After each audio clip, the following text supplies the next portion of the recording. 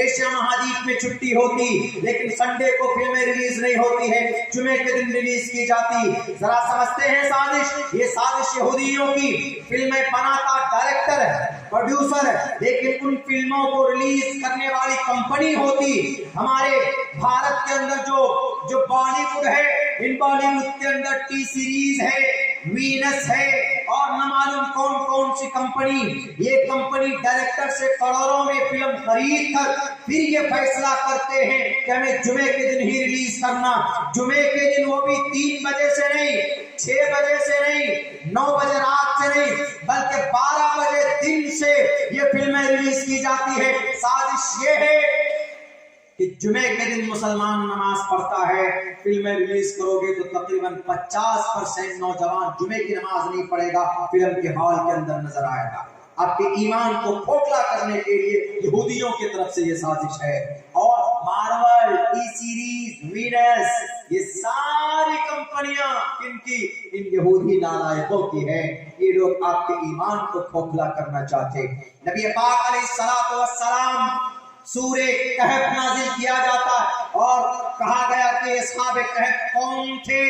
مختصراً اصحاب کہف کے بارے میں بتاتا ہوں. بڑے رئیس گھرانے کے نوجوان تھے, لیکن دیکھا کہ ان کا بادشاہ جو دقیانوس تھا وہ کہتا تھا کہ اللہ کے علاوہ میری عبادت کرو, میں تمہارا بادشاہ ہوں. ان نوجوانوں نے, جوان تھے, وقال فتية آمنوا بربهم وزدناهم هدى وربطنا على قلوبهم إذ قاموا فقالوا ربنا رب السماوات والأرض. ان نوجوانوں نے کہا بادشاہ سے, اے بادشاہ میں تمہارے دین کو, تمہارے خدا کو اور تم کو خدا نہیں مانتا, ہم اس خدا کو مانتے ہیں جنہوں نے منی کے ناپاک قطرے سے بھی زمین پر خوبصورت انسان بنایا, جو سورج کو مشرق سے طلوع کرتا ہے, مغرب میں غروب کرتا ہے, جس نے آسمان و زمین کو پیدا کیا, چاند سورج کو پیدا کیا, جس نے تم کو انسان بنایا, تم کو 9 مہینے کے اندر ماں کے پیٹ میں رکھا, وہاں پر تم کو غذا دی ہے. ہم ان کو خدا مانتے ہیں. ہم خدا اس کو مانتے ہیں جس نے 6 کروڑ 30 لاکھ مربع میل کے علاقے میں اس زمین کو پیدا کیا. ہم خدا اس کو مانتے ہیں جس نے 14 کروڑ 6 لاکھ مربع میل کے علاقے کے اندر سمندر کو پیدا کیا. ہم خدا اس کو مانتے ہیں جو ایک پلانیٹ کے اندر تقریباً ہمارے گیلیکسی سسٹم میں 8 گرہوں کو پیدا کیا ہے. ہم خدا اس کو مانتے ہیں, تم کو خدا نہیں مان سکتے. وہ بادشاہ نے کہا اگر خدا نہیں مانو گے تو قتل کر دیے جاؤ گے.